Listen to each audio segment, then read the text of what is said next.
Tras casi 3 años de podcast, hemos llegado por fin al momento en el que Roma y Cartago se van a enfrentar por primera vez. En juego está el control del Mediterráneo. Pero antes de adentrarnos en los conflictos que sin duda cambiarán la historia de este lado del mundo, es necesario que conozcamos mejor a la gran enemiga de Roma.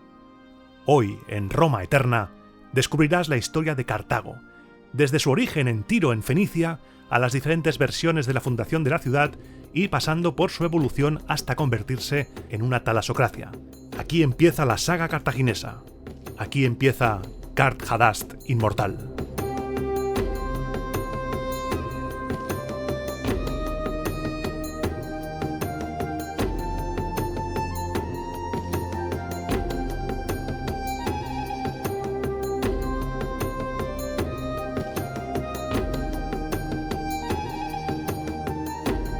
Programa 86 de Roma Eterna, y como te decía en la introducción, el relato de la trama se quedó justo al inicio de la Primera Guerra Púnica, justo cuando Roma decide ayudar a los mamertinos contra los siracusanos, una decisión que, supuestamente, según las fuentes, costó tomar porque los mamertinos eran unos criminales que se habían hecho con Messina a sangre y fuego. Y llegados a este punto, es el momento de hacer algo completamente diferente a lo que ha sido el podcast en estos últimos 3 años. Por primera vez voy a dedicar programas exclusivos a un pueblo diferente al romano. Roma Eterna hoy va a ser Cart-Hadast Inmortal, porque el choque entre Roma y Cartago es tan decisivo, tan potente, que necesito contarte más cosas sobre estas gentes que pusieron al límite a la República. Se vienen historias terribles, se vienen pollos que no quieren comer, se viene el definitivo desequilibrio de fuerzas en el Mediterráneo, y para ello es necesario conocer la historia del otro actor invitado.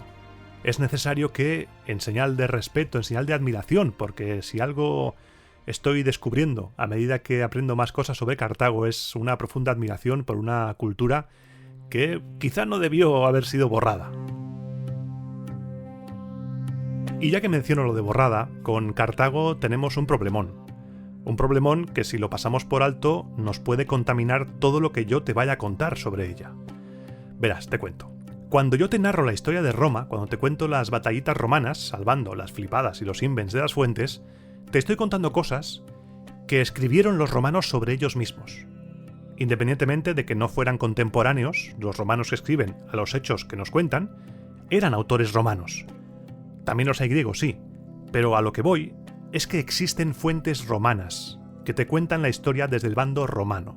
Con Cartago pasa algo diferente, y que puede lastrar a la hora de divulgar un relato sobre esta cultura. A pesar de que se está trabajando a nivel arqueológico, de que existen inscripciones, traducciones de textos púnicos, la principal fuente de conocimiento, de información que tenemos sobre los cartagineses es lo que han escrito sobre ellos autores griegos y romanos. Y ahí está el problema, que son autores que no eran en absoluto objetivos en el tratamiento que le daban a Cartago. Tanto griegos como romanos eran enemigos de los cartagineses.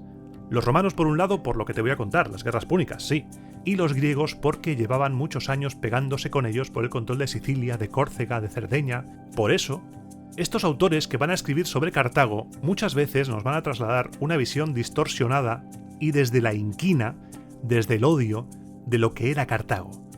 Los mismos que borraron a Cartago del mapa nos cuentan su historia y su visión de ella. Como por ejemplo Polibio. Polibio estuvo en Cartago en la Tercera Guerra Púnica, una guerra infame, si es que hay una guerra que no es infame, pero es que esta es muy infame. Estuvo con Escipión Emiliano y nos cuenta lo siguiente. La ambición y avaricia innatas en los cartagineses desolaban a Cartago, o la faltada sin piedad de otro griego, Plutarco, que hablando del carácter de los cartagineses nos dice lo siguiente: áspero, sombrío, sumiso a los poderosos, duro con los súbditos, extraordinariamente indignos en situaciones apuradas, absolutamente prontos a los estímulos de la cólera, permanentemente intransigentes en las decisiones una vez adoptadas, reservados y bruscos frente a los finos modales y la gracia. Plutarco escribe esto y se queda a gustísimo, más ancho que largo. Y durante años muchos autores han repetido lo que dicen las fuentes una y otra vez sin hacer ningún tipo de ejercicio crítico. Hablar de Cartago es también hablar del tipo de divulgación que queremos dar. No puedes poner en tela de juicio, por ejemplo, una batalla, pero dar por válido que Plutarco dice que el carácter de los cartagineses es así porque le ha dado la gana que sea así. Es necesario hacer borrón y cuenta nueva. Te voy a pedir un esfuerzo, te voy a pedir que por favor borres todo lo que creas saber sobre Cartago, borra todas las opiniones, todas las faltadas de autores romanos, griegos, autores contemporáneos, esos autores que compran el relato de Cartago, de esa Cartago salvaje, para tener un buen bait. Hoy te voy a contar su origen, vamos a intentar ser lo más críticos con las fuentes posibles, te voy a dar diferentes versiones de los hechos, y para empezar a descubrir su origen, vamos a hablar primero de este precioso caracolillo que tengo aquí, que me acompaña desde el principio y del cual no te habías dado cuenta porque es muy silencioso, va ahí a su bola, y te preguntarás, ¿qué tiene que ver este caracol con Cartago, Iván? Ya está, has perdido la cabeza, has perdido la chaveta, definitivamente. No, ahora lo sabrás. Este caracolillo tan bonito, que ha regresado de la extinción solo para estar contigo y conmigo en este programa, es una cañailla, como se le suele llamar, un Murex brandaris o Bolinus brandaris. Aunque se le ha dado muchos nombres, parece que el que es más común es el de Murex. Este bichillo fue uno de los pilares comerciales de uno de los pueblos más famosos de la antigüedad, los fenicios.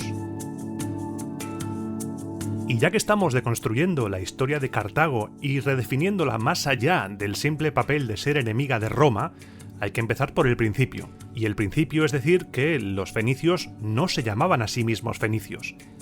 Ese nombre se lo pusieron los griegos y se remonta a la época de Homero y Hesíodo. En griego, la palabra con la que definieron a esta gente es phoenix, que de ahí evolucionó a phoíniques, y los griegos llamaron al territorio en el que vivían esos phoíniques Phoínike. ¿Y de dónde sale este phoenix? El significado de la palabra, te tengo que ser sincero, es un cacao. Es un cacao, no se pone nadie de acuerdo, hay diferentes explicaciones. Voy a intentar resumirlo de manera que no nos dé un infarto, porque los griegos, ya los griegos antiguos, se las vieron y se las desearon para encontrarle el significado. Uno de los significados de phoenix puede ser derivado de foinos, de rojo, de ese púrpura, por el que ya parece que eran famosos estos foíniques desde muy antiguo. El púrpura, descrito por Plinio en su Historia Natural como del color de la sangre cuajada, oscuro a primera vista pero brillante cuando se lo mira de arriba abajo, se convirtió en el tinte más apreciado de la antigüedad y en un auténtico objeto de lujo solo al alcance de muy pocos bolsillos. Tan exclusivo era el púrpura que acabó asociado al poder, y en Roma era muy apreciado. La tradición romana nos cuenta que Rómulo utilizó el púrpura en la trávea y que poco a poco fue utilizado como señal de jerarquía social. La toga praetexta, por ejemplo, iba adornada con una franja púrpura. La ropa que se llevaba en el triunfo era púrpura. Es un color que ha quedado para siempre asociado al poder. Plinio nos explica el proceso de elaboración del tinte de una forma un poco loca, porque nos habla de dos tipos de caracoles y que utilizaban a unos para que abrieran el caparazón de los otros y así coger una pequeña glándula donde estaba el tinte. Un lío. Básicamente, lo que hacía falta para hacer el tinte era un montón de caracoles. Es tremendo, un montón. Cuando te digo un montón, es muchos. Aproximadamente para teñir 1 kilo de lana hacían falta 200 gramos de tinte. Y para tener 1 kilo de tinte era necesario machacar 50.000 caracolillos. Sí, machacar. Se recogían los caracoles y se mantenían con vida en grandes tanques de agua salada, y a los grandes se les extraía la glándula mucosa, que era de donde salía el tinte, y si eran pequeñitos directamente se machacaban junto a la concha hasta conseguir la pasta que era después el tinte. A continuación, se introducían las glándulas en una cuba de agua salada y se dejaba cocer durante varios días. He leído que durante 10 días. Durante ese proceso, apestoso, seguramente tóxico, la mezcla se convertía en un pigmento púrpura que llegó a ser más caro que el oro. Según esta versión, los griegos empezaron a llamar púrpuras a estas gentes que vivían en el país de los púrpuras, Fenicia. Pero aquí la duda es, ¿realmente fue el púrpura, el color, quien dio nombre a los fenicios? ¿O fueron los fenicios quienes dieron el nombre al color, al púrpura, al tinte? ¿O realmente fue otra cosa? ¿Fue un personaje quien dio el nombre al púrpura? Porque esto es un cacao, te lo he dicho antes. Plinio nos cuenta una leyenda protagonizada por un héroe llamado Phoenix que dice que inventó la púrpura. La leyenda nos cuenta que un pastor estaba un día con su perro paseando cerca de Tiro haciendo sus cosas de pastor y de repente ve que el perro está acabando de merendarse un molusco que le ha dejado la boca teñida de ese rojo púrpura característico. El perrete se estaba comiendo un murex tan pancho, tan feliz. El pastor llevó al perro ante el rey, Phoenix, rey de Tiro, según esta historia, que quedó alucinado con ese color y lo adoptó como insignia real y emblema de la monarquía, reservando su uso solo a los reyes. Pero hay más historias, hay mitos para todos los gustos. En otros, Phoenix es el padre de los fenicios y da nombre a Fenicia, la Foinique. También aparece como uno de los hermanos de Europa. También hay una derivación de la historia del pastor, pero en lugar del pastor es Melkart como protagonista, que le hace un vestido púrpura a una Nereida con la que se quiere casar. Phoenix también podía ser un instrumento parecido a una lira, inventado también por ese Phoenix. También esta palabra tiene relación con el ave fénix. Y ya para acabar de perder la cabeza del todo, hay otra hipótesis que niega toda relación entre fenicios y foinos, rojo, y la hace derivar del micénico, a ver si lo pronuncio bien, poniquijo o poniki, palabra que aparece en textos de Lineal B de Nosos y Pilos, derivando de una hierba aromática o un condimento que quizá fuera de ese color rojo. De todo lo que te he contado, solo te puedo asegurar dos cosas. Una, que los griegos llamaban a esas gentes foíniques y que los fenicios no se llamaban fenicios, se llamaban cananeos, y a su territorio Canaán, que posiblemente te suene si estás familiarizado con la Biblia. En el Génesis, sin ir más lejos, Canaán es hijo de Cam y padre de Sidón, de los fenicios, como ese Phoenix al que le llevaron al perro. Sidón, además, era una ciudad fenicia. En hebreo, Canani o Kinanu significa mercader. No sé si fue entonces el oficio quien designó a ese pueblo o el pueblo el que acabó designando al oficio, pero eran unos comerciantes de primera.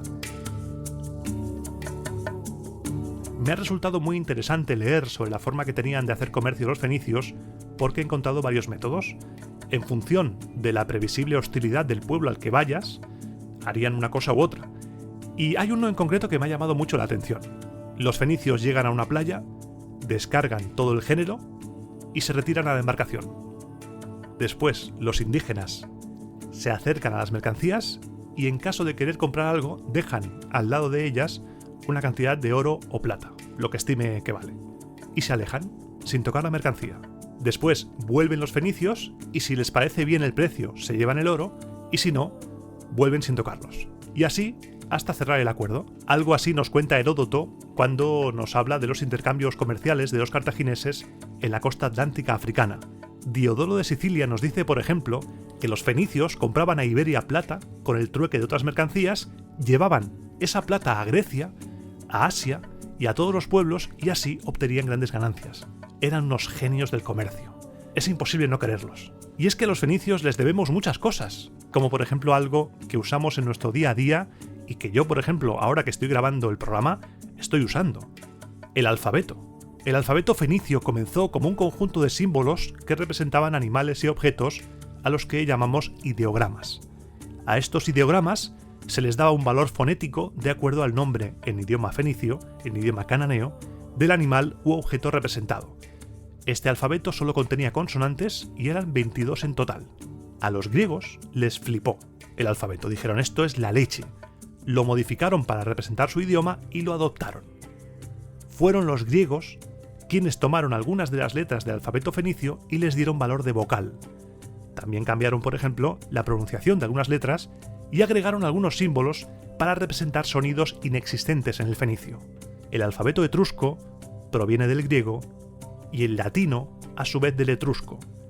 El alfabeto fenicio ha sido, de una u otra manera, la base para los alfabetos latino, griego, cirílico y árabe. Ahí es nada.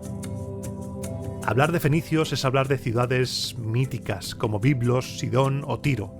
Y en el siglo IX a.C., los fenicios comenzaron su expansión por el Mediterráneo buscando nuevos mercados y materias primas. Es entonces cuando, por ejemplo, fundan Gadir, la actual Cádiz, una de las ciudades más antiguas de Occidente, y fundan también otra ciudad, en la zona del actual Túnez, una ciudad llamada Kart Hadast, que nosotros conocemos como Cartago.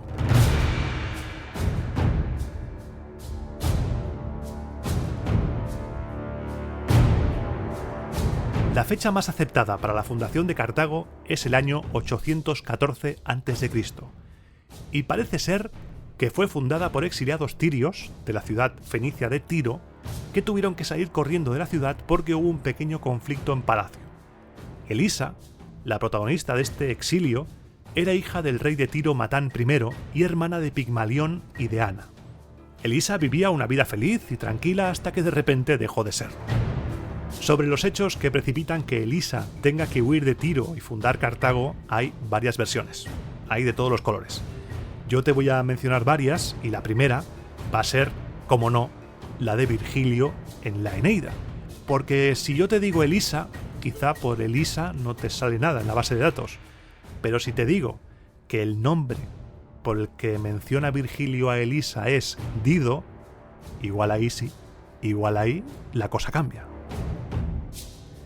En un pasaje de la Eneida, Venus le dice a Eneas: el reino que estás viendo es púnico, son tirios.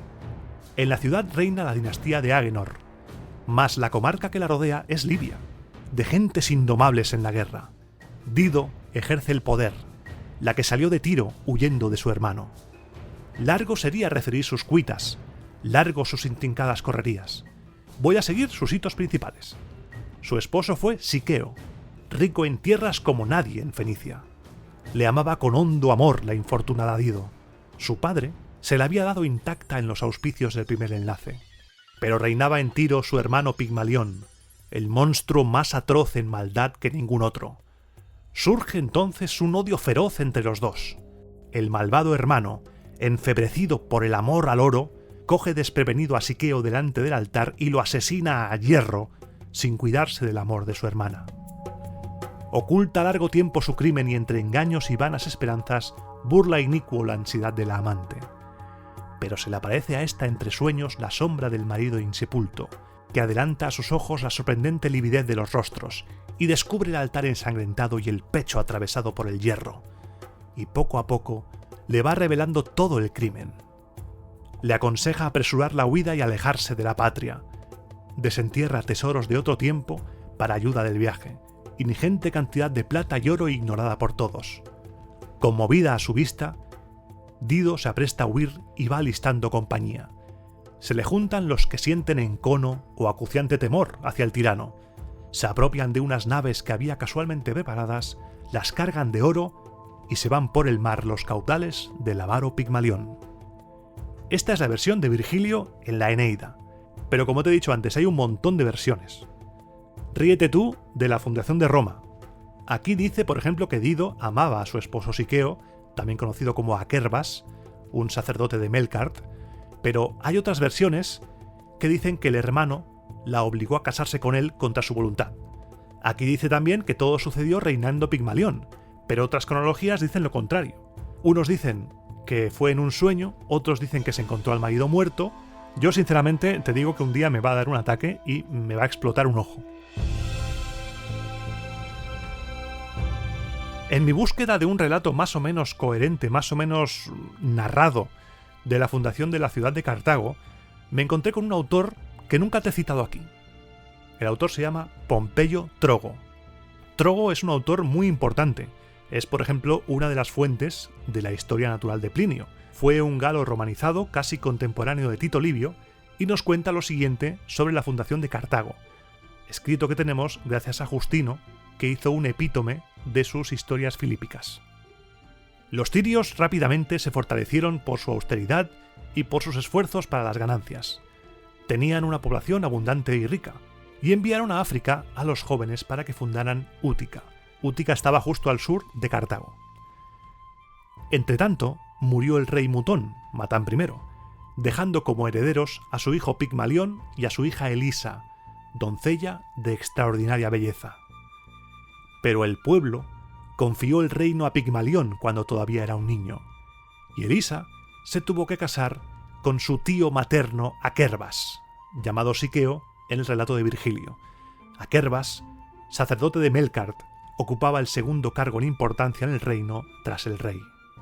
Aquervas tenía grandes riquezas, pero las tenía escondidas, y por miedo al rey había guardado su oro no en casa, sino bajo tierra. Aunque nadie lo sabía con certeza, la gente hablaba. Circulaban rumores de que Aquervas estaba forrado y que había enterrado el tesoro. Pigmalión, enterado de estos rumores, y olvidándose de todo derecho humano, hizo matar a su tío, que además era su cuñado, sin consideración a los deberes del afecto. Elisa, enterada de todo, durante mucho tiempo odió a su hermano por el crimen, y finalmente, disimulando como pudo su odio y apaciguando entre tanto su rostro, preparaba en secreto su huida, acompañándose de algunos hombres principales que pensaba tenían igual odio al rey y el mismo deseo de huir. Elisa fue maquinando el engaño contra su hermano y fingió entonces que quería irse a vivir con él. Deseosa, le dijo, de olvidar la imagen terrible de duelo y para que no viniera más a sus ojos ni a su mente tan amargo recuerdo. A Pigmalión le encantaron las palabras de su hermana, pues pensaba que con ella vendría a su casa el oro de Aquervas. Pero Elisa, al anochecer, hizo embarcar todas sus riquezas y a los servidores enviados por el rey para la mudanza, y después de navegar a alta mar, les ordenó arrojar al mar unos sacos llenos de arena en lugar del dinero. Entonces, llorando ella misma y con voz de duelo, gritó el nombre de Aquervas. Le pidió que recibiera de buen grado las riquezas que le había dejado y que aceptase como ofrenda lo que había sido la causa de su muerte. Después, Elisa habló a los servidores y les dijo que sobre ella pendía la muerte, pero que sobre ellos pendían duros tormentos y crueles suplicios, pues sustrajeron a la codicia del tirano las riquezas de Aquervas, en espera de las cuales el rey había cometido el asesinato. Tras haberles metido el miedo en el cuerpo, todos los sirvientes se unieron a la huida de Elisa. Se unió también al grupo de Elisa un grupo de senadores, llama a Pompeyo, un grupo de ancianos del consejo, que se había preparado para aquella noche, y después de renovar los sacrificios a Melkart, del que Aquervas fue sacerdote, buscan otra patria en el exilio. Se van de Tiro, y la primera parada es Chipre. En Chipre era costumbre enviar a las doncellas, unos días determinados antes de la boda, a la orilla del mar para que traficasen con sus cuerpos, para ganar el dinero de la dote y ofrecerle a Afrodita sus primicias por el pudor del resto de su vida. La prostitución sagrada era conocida en Mesopotamia, en Lidia, en África, y entró en el culto griego posiblemente por influencia oriental. En Chipre, Elisa ordena raptar a unas 80 doncellas y embarcarlas con ellas para que los jóvenes exiliados pudieran casarse y la nueva ciudad que se fundara pudiera tener descendencia. El viejo truco del rapto que también usaría Rómulo, según el mito fundacional de Roma. Mientras todo esto ocurre, Pigmalión se entera de que su hermana ha escapado, se dispone a preparar la persecución con una guerra sin cuartel, pero desistió ya que su madre le rogó que lo dejase, puesto que los adivinos, inspirados, le vaticinaron que no quedaría sin castigo si impedía el engrandecimiento de la ciudad nacida con los más favorables auspicios de todo el mundo. Los dioses parecía que estaban a favor de Elisa. Libre entonces de cualquier miedo a ser perseguida por su hermano, fue al Golfo de África, atrajo a la amistad a los habitantes de aquel lugar que se alegraban por la llegada de extranjeros, ya que extranjeros era igual a comercio, y después compró, según Pompeyo Trogo, el terreno que podía cubrirse con la piel de un buey en el que pudieran descansar sus compañeros, y ordenó que la piel fuera cortada en tiras muy finas para ocupar un espacio mayor del que había pedido, por lo que aquel lugar recibió el nombre de Birsa, ciudad antigua, aunque también he leído por ahí que hay algunas traducciones que dicen que Birsa era piel en griego. Poco a poco acudieron los habitantes de los lugares vecinos, quienes llevaban muchas mercancías a los forasteros con la esperanza de ganancias, de mercado, de comercio, se establecieron allí, formándose por la concurrencia de gentes una ciudad, y también unos embajadores de Útica les llevaron presentes como a sus consanguíneos, y les exhortaron a fundar una ciudad de verdad, una ciudad con todas las de la ley, por donde el azar los había asentado. Así pues, estando todos de acuerdo, en ese momento, según Pompeyo Trogo, se funda Cartago, después de fijarse un canon anual por el suelo que ocupaba la ciudad. Al empezar los cimientos, cuentan que se encontró una cabeza de vaca, lo que era auspicio de una ciudad fecunda, pero siempre esclava. Decidieron trasladar la ciudad a otro sitio, hicieron otra vez el rito de fundación y encontraron entonces una cabeza de caballo. La cabeza de caballo era presagio de un pueblo belicoso y poderoso.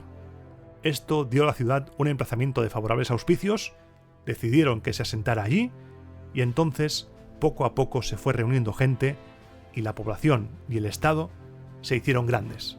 Pompeyo Trogo no acaba aquí su relato y también nos cuenta qué pasó después con Elisa Dido. Nos cuenta que como el poder de Cartago florecía por el éxito de sus empresas, el rey de los muxitanos, Iarbas, mítico rey de Getulia, pidió casarse con Elisa bajo amenaza de guerra. O me dais la mano de Elisa, o bien os destruyo a todos. Los embajadores que recibieron esta amenaza del rey Iarbas tenían miedo de transmitir a la reina Elisa lo que le había dicho, y aquí hay una frase de Pompeyo Trogo que es muy de lo que te decía al principio, de tener cuidado con lo que leéis sobre los cartagineses, y es que dice que los embajadores actuaron con ella con astucia púnica, que es sin duda un rastro de esa mala fama. Los embajadores dijeron a Elisa que el rey buscaba a alguien que les enseñase a él y a los africanos formas de vida más civilizadas. Pero, ¿quién podía encontrarse, decían, que quisiera dejar a sus parientes y marchar al país de unos bárbaros que vivían como fieras? Entonces la reina les dijo, bueno, a ver, ¿y vosotros qué? ¿Vosotros por qué rechazáis una vida más dura por la salvación de la patria? ¿A la patria no se le debe incluso la vida? Dido no tardó en descubrir que la astucia púnica realmente es engañar, según Pompeyo Trogo. Los embajadores querían hacerle el lío, y de Dido, Elisa, sabemos muy pocas cosas. Pero de las poquitas cosas que sabemos, tenemos la certeza de que él lo tenía bien gordo. No estaba dispuesta a dejarse engañar, a dejarse mangonear por unos embajadores, así que los puso al límite. Los puso que confesaron.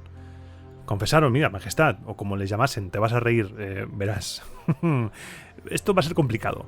Te estamos haciendo el lío, te hemos estado aquí engañando, culebreando para ver si podías irte allí y tal, porque verás, es que si no vas y no te casas con él, nos matan a todos.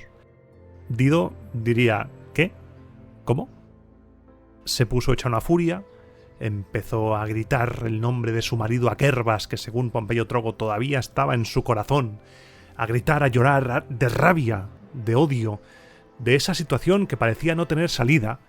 Y hubo un momento en el cual, sacando fuerzas de vete a saber dónde, se tragó su rabia, se tragó sus lágrimas y dijo, vale, yo iré donde la patria y donde los hados me indiquen, pero dadme 3 meses para prepararlo todo. Lo que hizo fue preparar una pira enorme, y cuando estaba todo ya preparado, para honrar, parece ser, según la versión de Pompeyo Trogo, los manes de su marido Aquervas, al que todavía amaba, empezó a realizar toda una serie de sacrificios, sacrificó muchas víctimas, según esta versión nos cuenta, cogió una espada y mirando hacia el pueblo, hacia la ciudad de Cartago, dijo que se iba a reunir con su marido y se quitó la vida. Prefirió morir antes que ser esclava.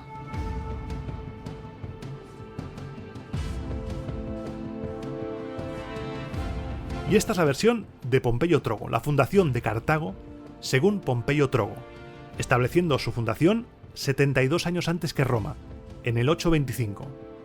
En esta larga versión de los hechos que tenía de todo, hemos visto cosas interesantes. Por ejemplo, la muerte de Elisa con la espada. Otros autores dicen que se arrojó al fuego, como por ejemplo Virgilio en la Eneida, que Virgilio en la Eneida sitúa la fundación de Cartago antes, y además lo hace jurando odio eterno entre sus tirios y los descendientes de Eneas. La historia de la cabeza de vaca también es interesante, la del caballo, o el tema de la piel para delimitar el perímetro de la ciudad. Hemos visto la versión de Virgilio, hemos visto la versión de Pompeyo Trogo, te voy a traer una tercera. Apiano nos da otra versión al respecto de lo de la piel, me voy a centrar en eso, porque Apiano no da muchos detalles en la fundación. Apiano dice que una vez llegan los tirios a África, repelidos los africanos, Los tirios, capitaneados por Elisa Dido, piden para su asentamiento tan solo un trozo de terreno tan grande como pudiera contenerse en una piel de toro. Dicen, no, nosotros con una piel de toro, este terrenito ya nos es suficiente. Los africanos se echaron a reír, según Apiano, sintieron vergüenza de negar un favor tan pequeño y dijeron, bueno, sois gente un poco rara, ¿eh? Sois gente muy rara, pero bueno, no podemos negarnos. No podían imaginar cómo se podía construir una ciudad con una porción tan pequeña de piel, así que aceptaron, dijeron, tomad, sois raros, pero tomad. Esos mismos africanos juraron, seguramente entre risas, que el territorio de la nueva ciudad sería, sin duda, lo que abarcase una piel de toro. Los fenicios, según Apiano, cortaron entonces la piel en tiras finísimas, pero vamos, como espagueti, y las colocaron delimitando lo que en la actualidad es la Acrópolis de Cartago, Byrsa. Y aunque tenía un chiste sobre Byrsa Electrón, no lo voy a hacer, es muy malo.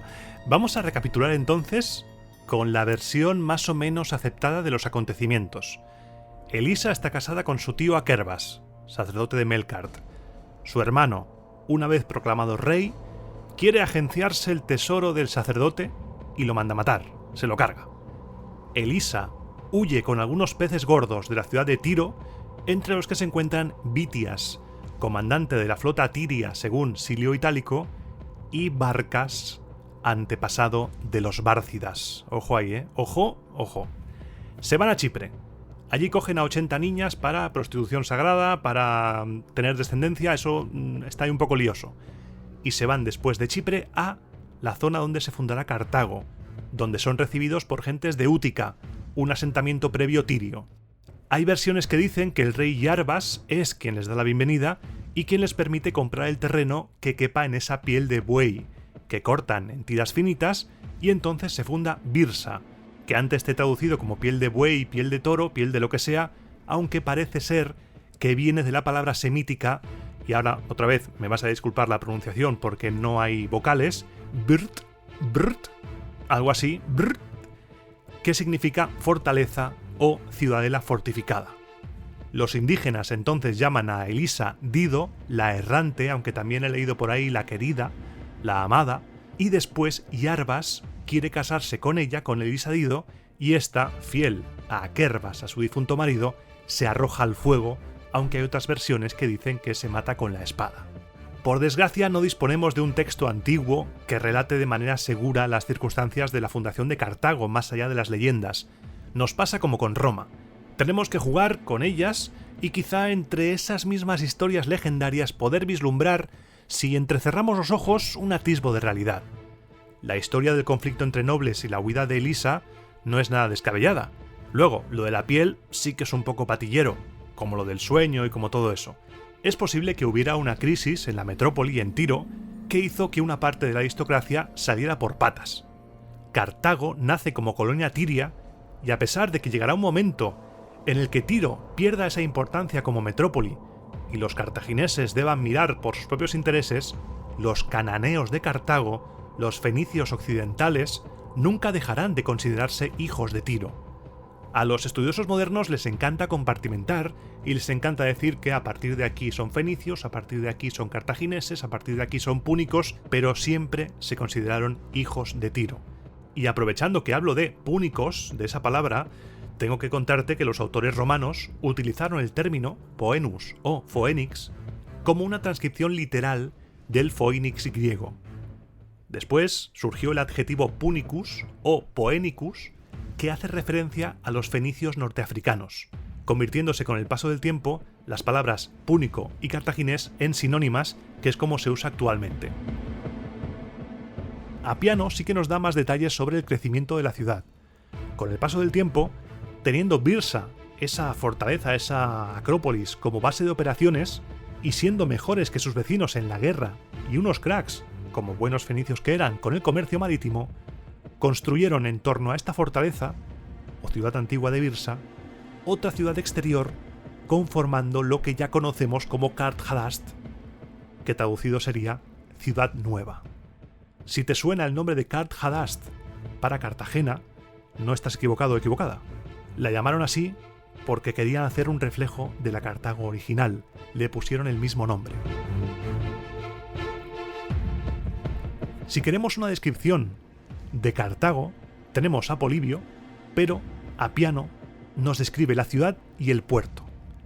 Apiano nos dice que la ciudad se encontraba en el seno de un gran golfo y se asemejaba mucho a una península, pues la separaba del continente un istmo de 25 estadios de ancho. Era muy parecida en su forma a Tiro. Desde este istmo, una lengua de tierra estrecha y alargada de medio estadio de largo avanzaba hacia el oeste entre una laguna y el mar. La parte de la ciudad que daba al mar, al borde de un precipicio, estaba protegida por una muralla simple. La parte que miraba hacia el sur, hacia el continente, donde estaba la ciudad de Birsa, en el istmo, estaba guarnecida por una triple muralla. La altura de cada una de estas murallas era de 30 codos, sin contar las almenas y las torres, que estaban colocadas por toda la muralla a intervalos de 2 pletros. Cada torre tenía 4 pisos y su profundidad era de 30 pies. Cada lienzo de muralla estaba dividido en 2 pisos. En la parte inferior, cóncava y estrecha, había establos para 300 elefantes, y a lo largo de ellos estaban los abrevaderos. Encima, había establos con capacidad para 400 caballos y almacenes para el forraje y el grano. También había barracas para 20.000 soldados de infantería y 4.000 jinetes. Esta es la descripción de Cartago que leemos en Apiano, pero Apiano continúa el relato y nos describe los puertos de Cartago. Los puertos se comunicaban entre ellos y tenían una entrada común, desde el mar, de 70 pies de ancho, que podían cerrar con cadenas de hierro. El primer puerto era para barcos mercantes y había en él una gran cantidad y variedad de aparejos. En el interior del segundo puerto, en su parte central, había una isla, y la isla y el puerto estaban interceptados a intervalos por grandes diques, los cuales albergaban astilleros con capacidad para 200 naves, y adosados a los astilleros había almacenes para los aparejos de las trirremes. Delante de cada astillero había 2 columnas jónicas que daban el aspecto de un pórtico continuo al puerto y a la isla. En la isla estaba la residencia del almirante, desde la cual el trompetero daba las señales y el almirante lo inspeccionaba todo.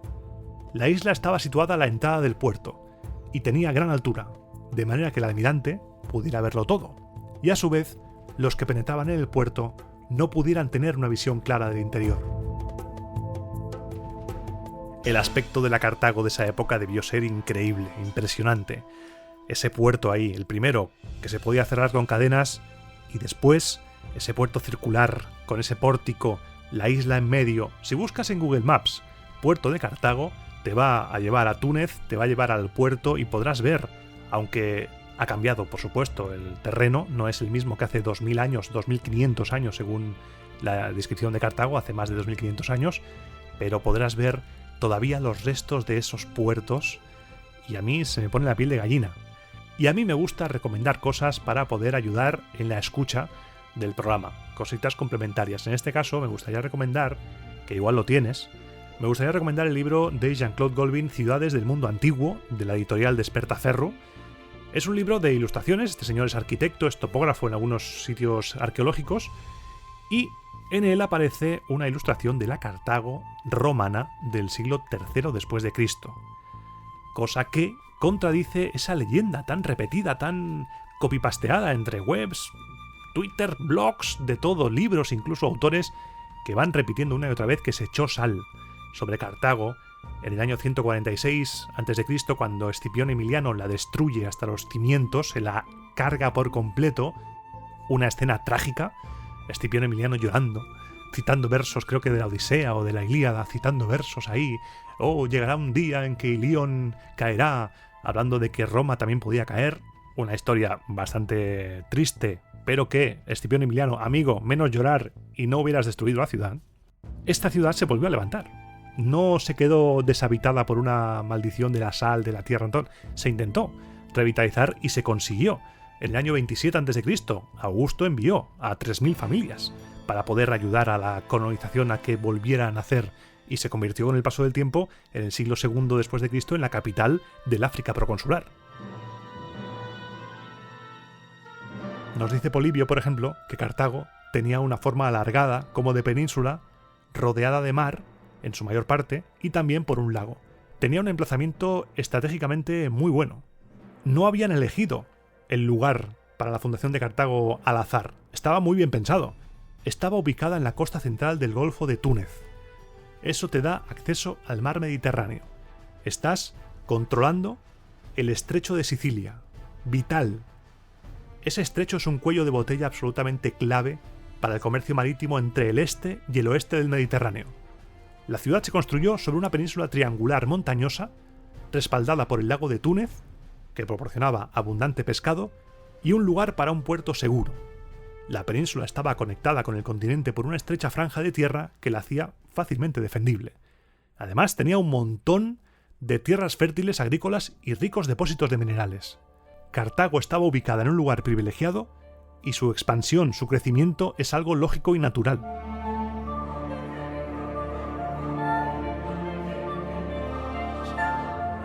A pesar de que no existe un relato cronológico de la expansión de Cartago, no se conserva un Tito Livio cartaginés que nos vaya explicando lo que va sucediendo, tenemos diferentes relatos e informaciones y, sobre todo, tenemos el rastro que fueron dejando ellos mismos.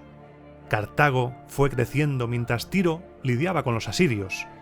Creció más rápidamente que el resto de colonias fenicias, y viendo el hueco que iban dejando los fenicios porque se estaban debilitando por esa presión asiria, Cartago fue expandiéndose, absorbiendo colonias comerciales fenicias o fundando nuevas.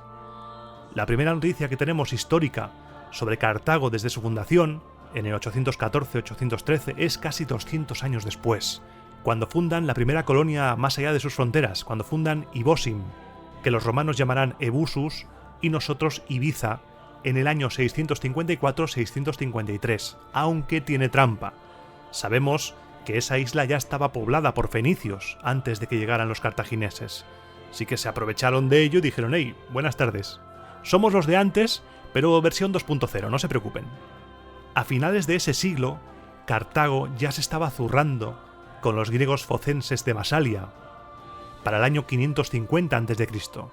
Y esto porque es Roma eterna y nos centramos en las guerras púnicas ahora mismo, pero las hostias que se dieron griegos y cartagineses durante los siglos V y IV a.C., a lo largo de 7 guerras, fueron tremendas.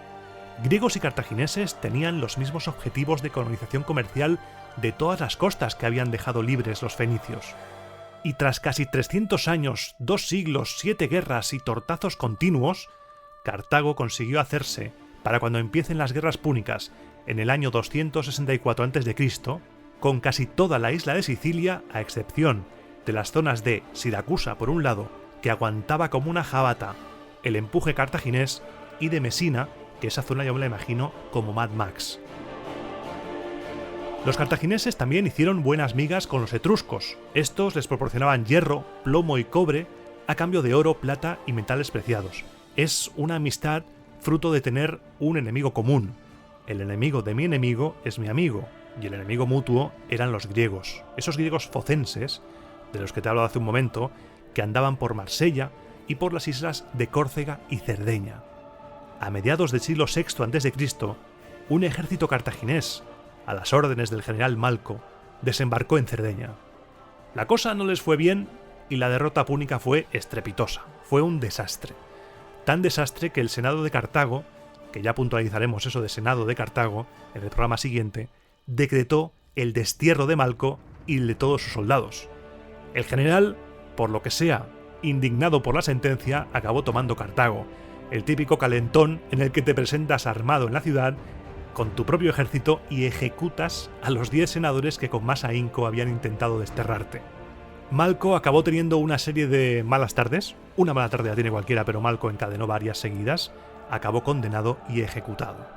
En todas las ciudades, y esto es algo que he querido hacer hincapié a partir de las guerras pírricas, pero que ahora con Cartago se va a ver más en profundidad, en todas las ciudades había facciones políticas, unas pro un lado, otras pro otro, y en Cartago, por ejemplo, se va a ver en la Segunda Guerra Púnica cuando quizá Cartago podría haber ayudado un poco más a Aníbal contra los romanos. Un poco más, o quizá haber ayudado directamente. Con Malco fuera del tablero, y con Magón I, como rey de Cartago, otra vez entrecomillamos lo de senador, el senado, y entrecomillamos lo de rey, porque en el programa siguiente ya hablaremos de la organización política de Cartago, se enfrentaron de nuevo a los griegos focenses en la batalla naval de Alalia, frente a la costa de Córcega, en el año 535 a.C. Córcega está más cerca de Italia de lo que parece, y a los etruscos no les hacía ninguna gracia tener a piratas focenses por la zona, que era la manera de ganarse la vida de estos focenses, la piratería, así que apoyaron a Cartago, y es durante estos años, en la época de peleas por Córcega, Cerdeña, cuando Roma y Cartago se conocen por primera vez y cierran un tratado entre ambas ciudades en el año 508 o 507 a.C. He leído también 509, estamos ahí. En este tratado, que leemos en Polibio, Cartago deja claro que tiene el control sobre África y sobre Cerdeña, y sobre una parte de Sicilia, y también prohíbe navegar a los romanos más allá del bello promontorio en el Golfo de Cartago, a no ser, obviamente, que alguna tormenta o huir del enemigo les lleve hasta allí. En ese caso, deberían poder comprar cualquier cosa para reparar los navíos, cosas para hacer ceremonias religiosas y partir en 5 días. También incluye cosas sobre no atacar a los latinos, respetar a los aliados latinos.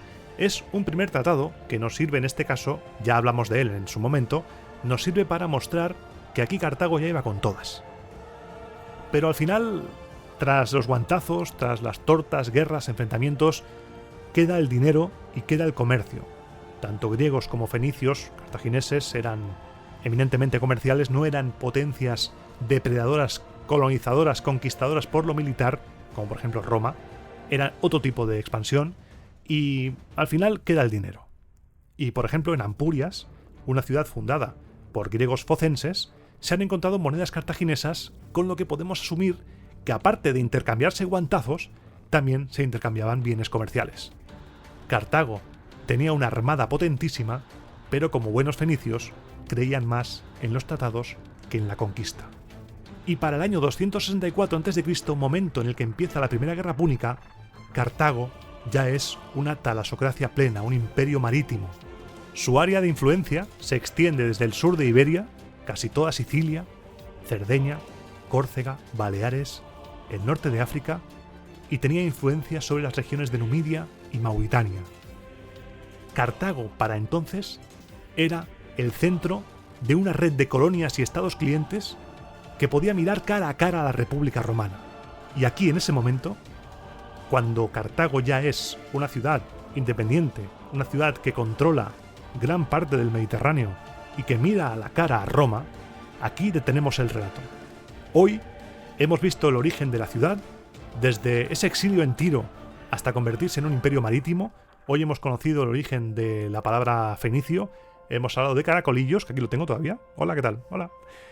Y en el siguiente programa te hablaré de su sistema de gobierno, de su política. Había reyes, fue una república, era una dictadura militar. ¿Qué pasó ahí? Y si da tiempo, seguiré con su economía, sociedad, religión y ejército.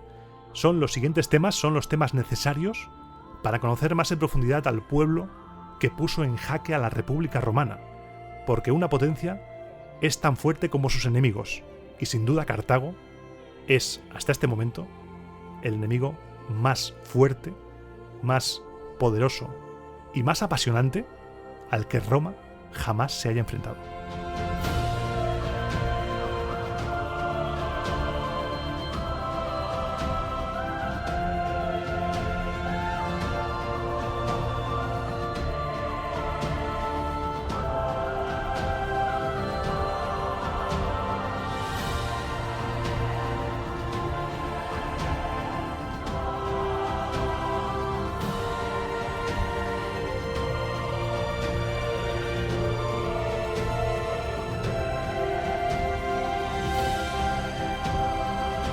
Y ahora empieza la sección sin música, la sección en la cual no sé qué va a pasar. Yo cierro el guión. Mira, cierro.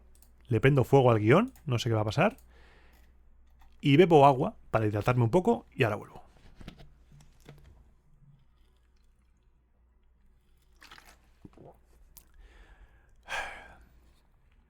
Programa intenso. Cuando acabo de grabar un programa siempre estoy como eufórico, pero a la vez agotado.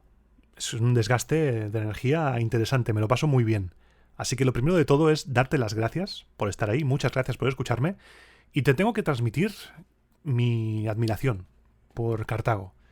A medida que voy descubriendo cosas de Cartago y voy sobre todo aprendiendo más de la historia romana, creo que para aprender la historia hay que mirar desde todos los puntos de vista, y conocer a los enemigos de Roma es también conocer a la propia Roma, porque se va transformando a medida que se va enfrentando a diferentes pueblos. Conocer a Cartago es conocer a un pueblo que siempre supo levantarse. Roma tuvo que exterminarlo por completo para que no se levantase más. Y tras la Primera Guerra Púnica, por ejemplo, pierde Sicilia, tiene un montón de sanciones, un montón de indemnización que pagar, se consigue expandir por Iberia, por lo que después los romanos llamaron Hispania. Empieza la Segunda Guerra Púnica, se cuela Aníbal en territorio italiano, tiene que escapar, vuelve, es derrotada en su propio terreno. En la Primera Guerra Púnica también es derrotada en África, que es algo que igual se pasa por alto. En la Primera Guerra Púnica los romanos van hasta África, van hasta la cocina. Acaba la Segunda Guerra Púnica, están en la mierda, pero logran pagar toda la indemnización de guerra. Pasan los 50 años, Cartago se consigue levantar de nuevo a pesar de tener a Masinisa ahí dando por saco, y de una manera totalmente gratuita e indiscriminada, Roma la aniquila, la destruye. Leer la Tercera Guerra Púnica es un relato de tristeza, porque aunque estamos aquí pro Roma, es jodido, te lo digo así en corazón, es que es injusto, no hay ninguna guerra justa, ¿vale? Pero es un conflicto totalmente gratuito. Va Catón a meter el miedo en el cuerpo, según las fuentes, claro, va Catón a meter el miedo en el cuerpo después de inspeccionar, porque los cartagineses en todo momento intentan seguir los tratados y piden ayuda a Roma contra Masinisa. Los romanos, como Masinisa era amigo y controlaba la zona, les ayudaba a controlar todo el territorio, no hicieron nada, pero es una Roma en la cual dices, hostia, no me caes bien. No me caes bien, ¿eh? Y se descubre el auténtico lobo, las águilas, ya están ahí. Y la destrucción de Cartago es un relato terrible, que también, ya llegaré, pero también te cuento, el tema de la sal es un meme, pero no hay sal, no hay sal. No puedes decir, se puso sal para que no creciera nada y luego años después poner otra colonia. Se siguió habitando años después esa zona y no hay sal. Se dice que se maldijo, se hizo un ritual, pero no, el tema de la sal no hay sal. Es sal free. Y tras este discurso pro-cartaginés que yo jamás pensé que iba a decir, llegamos ya a momentos clave de la historia de Roma. Llegamos a momentos tremendos. No sé cuánto me va a costar abarcar las guerras púnicas, porque voy a intentar ser lo más preciso y minucioso posible, y ahora se multiplican las fuentes. Ahora todo el mundo quiere hablar de Roma. Ahora sí, ¿no? Como Polibio. Hablas ahora, ¿no? A partir de la Primera Guerra Púnica. ¿Antes dónde estabas, Polibio? Antes no te interesa, ¿no? No querías antes, ¿no? Venga, hombre, Polibio, que te veo.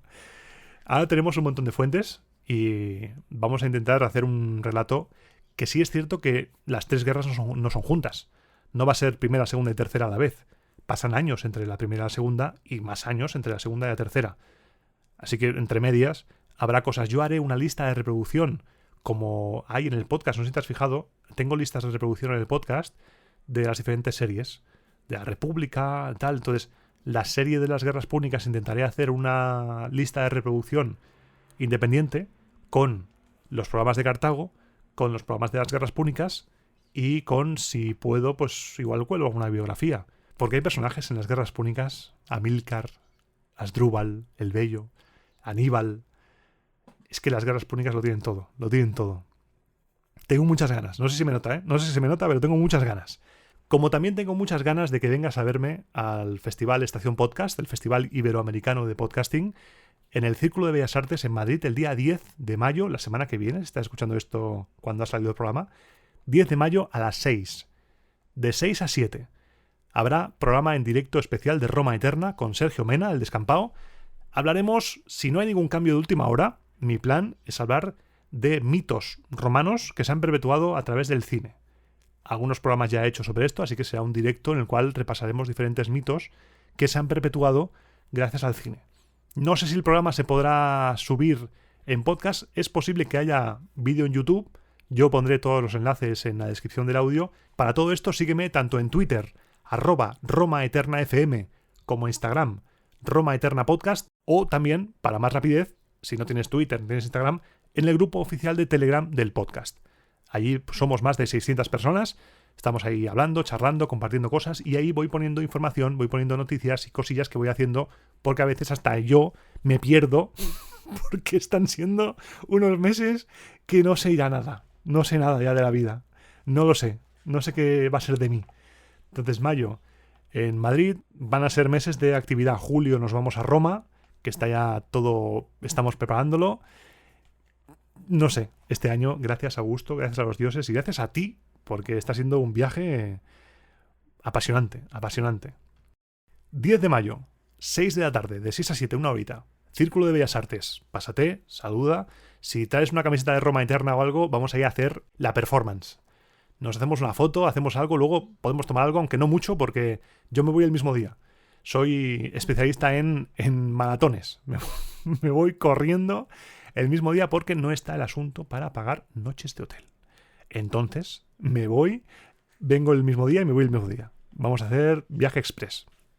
Y como ya te he dicho en las redes sociales, te recuerdo que me puedes escribir también, si quieres, directamente un correo electrónico a romaeternapodcast@gmail.com. Ahí puedes escribirme propuestas, lo que quieras, tus ideas, lo que tú quieras contarme. Estoy abierto a lo que se te pase por la cabeza. Yo igual tardo en contestar, porque está siendo una locura últimamente. A veces tengo que decir, oye, recuerdo que tengo un podcast, tengo que hacer el podcast, o sea, ojo. Y como está siendo un poco loco esto, a veces tardo un poquito, pero te respondo. Y si no, se me va la olla, dime, hey Iván, ¿qué pasa? Respóndeme a esto, please. Y ya está, no pasa nada, porque a todos se nos puede ir la olla.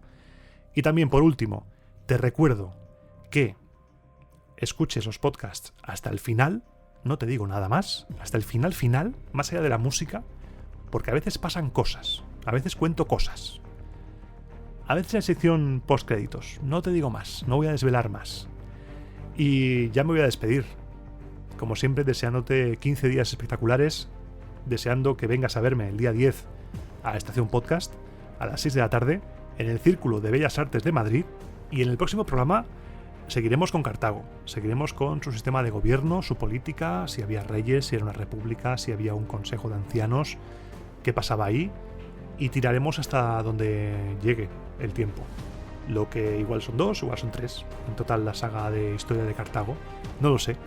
Así que lo voy a dejar aquí, te deseo que tengas 15 días fenomenales, y como siempre digo, te espero dentro de 15 días, pasaré lista, en el próximo programa de Roma a Eterna.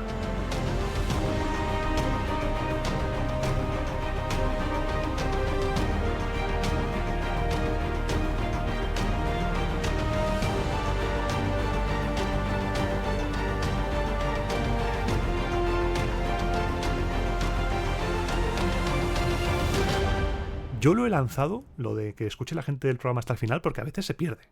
Muchísimas gracias por haberme hecho caso con la discreción a la hora de afrontar el anuncio que hice en la sección post programa del programa anterior, y ese es el motivo por el cual no he podido hacer programa semanal.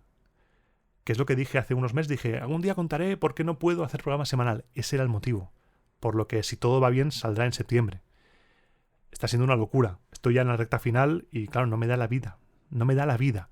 Muchas gracias de verdad por mantener el secreto. Solo lo sabemos nosotros, los que estamos aquí, los lobos, los que ponemos el emoji del lobo. Yo con eso ya sé que has escuchado hasta el final y eso me da felicidad, alegría y me encanta. Muchas gracias de verdad. Eres lo que hace que esto siga funcionando. Un fuerte abrazo. Te deseo que tengas, como he dicho antes, a ti, los tuyos, a todos, 15 días fenomenales, que todo vaya bien. Espero que llueva, que hace falta que llueva. Muchas gracias, un fuerte abrazo y te espero en el próximo. Adiós.